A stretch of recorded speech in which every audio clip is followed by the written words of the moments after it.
you what, it's pretty nice having a tree stand actually set up for once and to be able to walk right in and get in it. Super nice, especially because it's so cold out.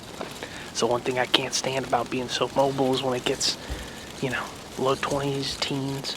It's tough on the hands and the fingers hanging a tree stand, but didn't have to do that today. Slid right up in here. I'm all set up, got my bow, camera, GoPro's running. But with that said, I'll kind of lay out the situation for you. Got cut bean fields to the east and big hardwoods and a big ridge system that kind of runs through this property to the west of me. I have a southwest wind blowing right now out across this big swamp. And this big swamp is literally a barrier between this ag and this hardwoods and this bedding. And normally the deer just kind of walk through it. It's not like a flooded swamp usually. But the last couple weeks it's been completely underwater. The whole swamp is underwater, frozen. Except for this old farm path that runs right in front of me and crosses the swamp. There's a bunch of tracks on it when I was walking in, which is a good sign. But what I think these deer are doing is they're using this old farm road where it's raised when it crosses the swamp to go from one side to the other in the mornings and the evenings. And the tracks that I saw, we did have snow last night, but the tracks that I saw were coming back in to these hardwoods, so they're probably out in those fields all night. So hopefully they decide to turn it around and do the same thing this evening. Who knows, we got good wind, like I said, blowing like southwest. So we'll see what happens. It's a little windy, so I got in here pretty quiet, which was good, considering I decided to hang a stand in this freaking shagbark hickory, the loudest tree on the planet. Well, I should say number 2 behind a cherry tree, which is pretty much my only options in here. So there's a little poplar right in front of me, and it's the only tree with leaves for miles. So that's the plan anyways. We'll see if it works out, but I'm gonna put my hands away because it is freezing and try and stay warm. It's about 4 o'clock, so got 2 hours here. I'll pull the camera out if I see anything. Stay tuned.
Oh my God. There were 3 of them.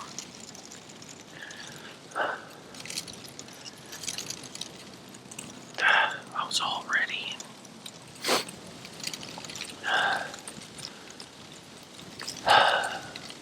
They ended up they walked straight at my tree and messed me up.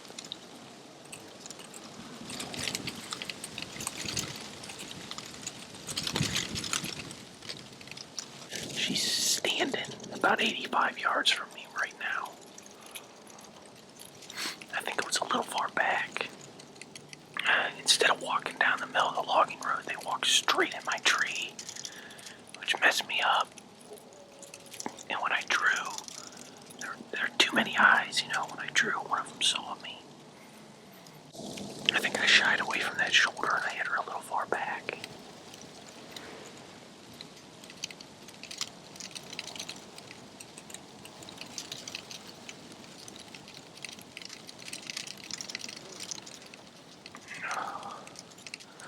We're just gonna give her a while. We may give her till the morning. Why not? It's cold. I'm gonna look at the video.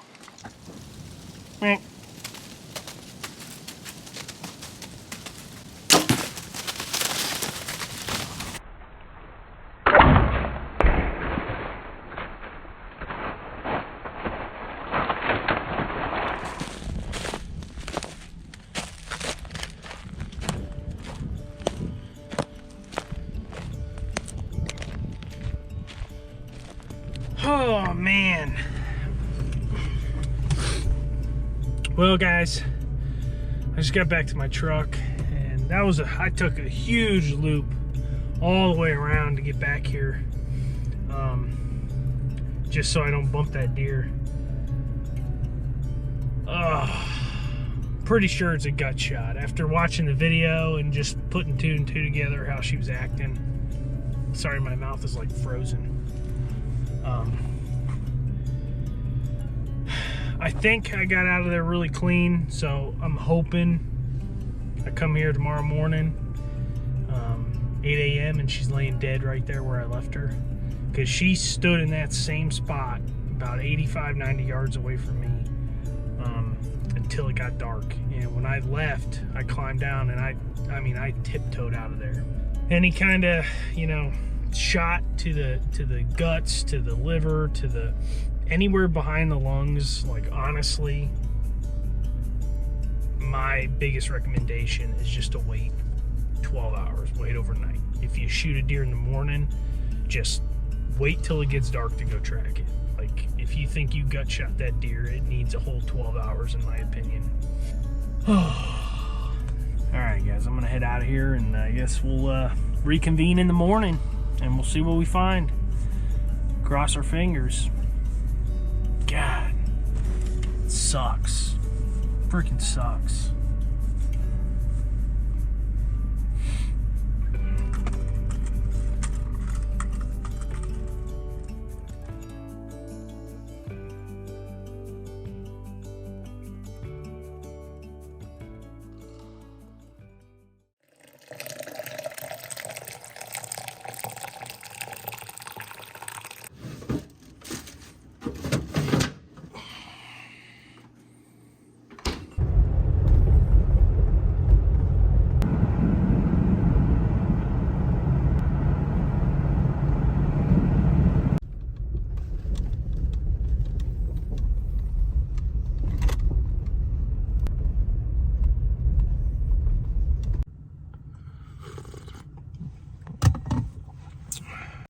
Good morning guys, it is the next morning here and 7:45 in the morning, so it's just getting light enough to start tracking. Instead of walking straight down to where I shot that deer, I'd have to walk right past where she bedded down. I'm gonna grab my bow and I'm gonna make that loop again and kind of come in right where I shot her, and hopefully she's dead right where I left her last night. Otherwise, I'll have my bow if I need to do a second shot.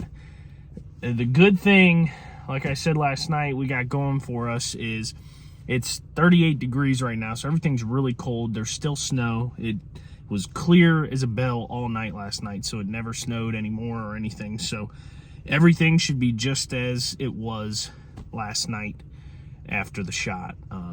So I should have a pretty fair chance of catching up to her if she did get up and move throughout the night, but hopefully not. Hopefully she's just dead right here. We'll find out here shortly. So I'm gonna finish drinking my coffee here. It's almost been 14 hours at this point, so as long as it was a fatal shot, she should be dead. Otherwise, I don't know what happened. The video was so crappy. I looked at the video last night and I couldn't see. I don't shoot those Luminox because I just don't like the way they shoot out of my bow. But I couldn't see the arrow. There wasn't enough light. It was so late in the evening that the camera didn't even pick up the arrow at all. I broke it down frame by frame by frame, and I never even saw it. I just saw the deer's reaction, and she bucked. She bucked like she got hit in the lungs, so I don't know. We'll see. Hopefully she's dead. Stay tuned.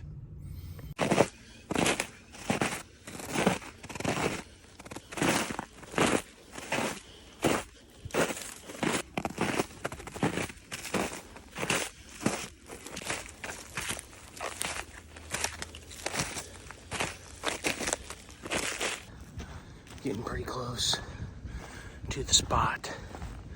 Hopefully I can find my arrow. Take a look at it. As you can see, my tree stand is about 20 yards from me. My arrow should be right up on this rise, but we're gonna look for that and we'll drop in, see if we can't find this deer. Cross your fingers.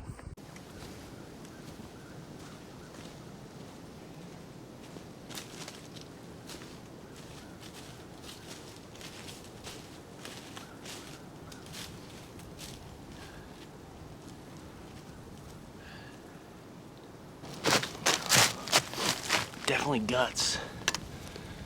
I don't know if that's focusing or not.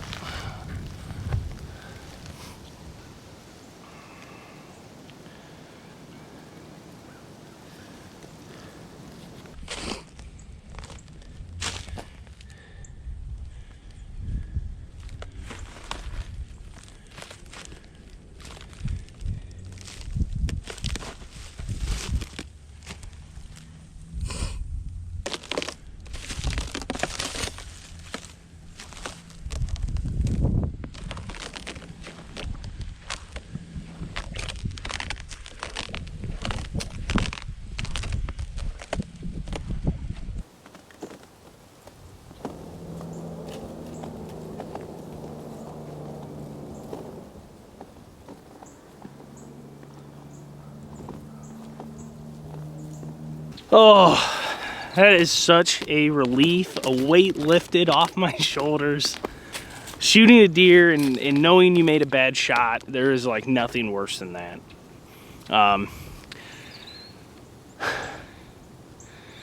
You know, every time I do that, I come like this close to being like, that's it, I'm done hunting. I'm not hunting anymore because it just tears me up so much. But, oh my God, I'm so happy I found her.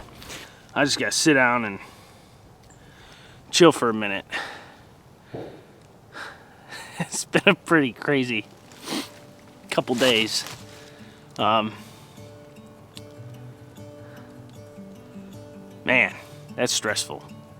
God, I'm so happy I found her. That's awesome. I can't tell you guys, if you're a bow hunter, you know the sense of relief that you get when you find a deer that you were worried about.